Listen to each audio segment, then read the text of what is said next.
In December 1999, the Indian state was brought to its knees on a desolate runway in Kandahar, Afghanistan.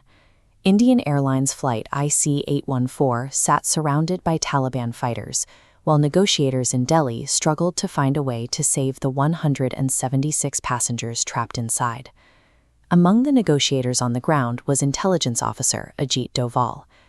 After India finally agreed to the hijackers' terms, a militant leaned toward him with a taunting smile. He claimed they'd left a New Year's gift behind. Doval soon discovered a red bag in the cargo hold containing RDX and a live timer, a final insult intended to kill the very people he had just negotiated to save. To secure the hostages, India released 3 high-profile militants. The most notable was Masood Azhar. Once free, Azhar didn't retire. He founded Jaish-e-Mohammed, an organization that would spend the next 2 decades launching deadly strikes across the Indian border. Kandahar remained a symbol of Indian vulnerability. The crisis demonstrated that even with a massive standing army, the nation's security framework was unable to handle a small group of determined militants once they left Indian soil. The failure began in Amritsar, where the planes sat for 45 minutes on Indian tarmac.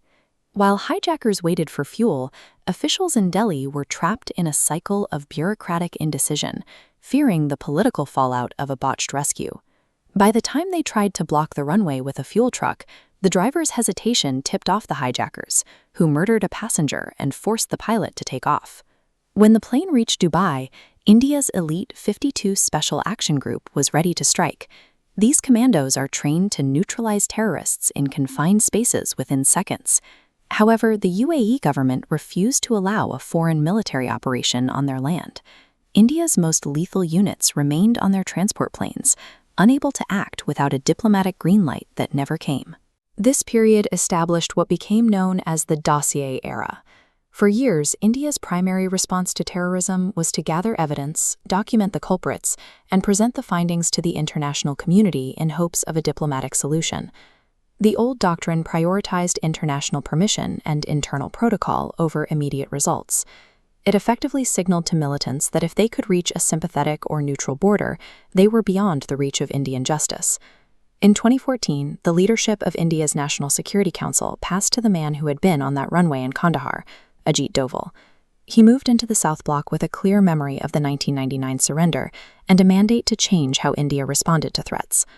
The new strategy, often called the Doval Doctrine, rested on 3 pillars: offensive defense, the willingness to act unilaterally without seeking outside permission, and the refusal to let time or borders protect a target.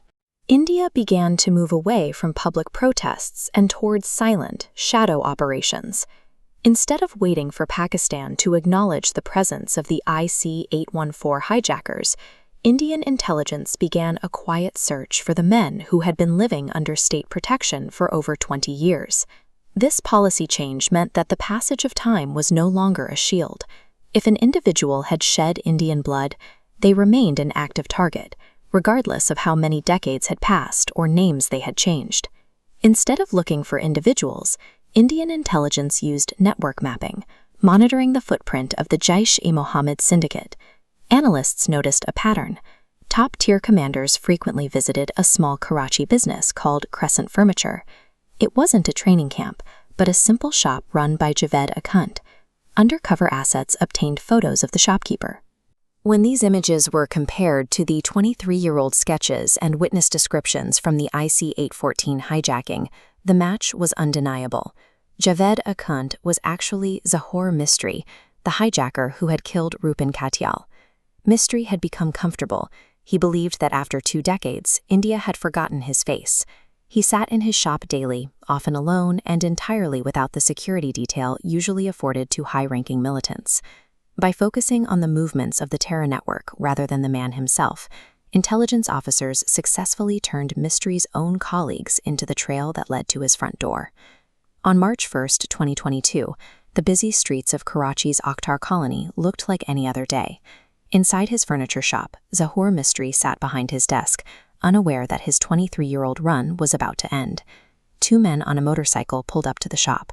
One entered, confirmed Mistry's face, and fired 3 rounds into his head and chest. Within 3 seconds, the gunmen were back on the bike, disappearing into the city traffic before a single alarm could be raised. While Pakistani authorities initially claimed the killing was a simple robbery gone wrong, the truth became clear at the funeral. The furniture salesman was buried with the highest honors of Jaish-e-Mohammed, with the organization's top leadership standing over his grave. The elimination of Zahoor Mistry was the final answer to the humiliation of 1999. It demonstrated that India has transitioned from negotiating on foreign runways to neutralizing its enemies in their own safe havens.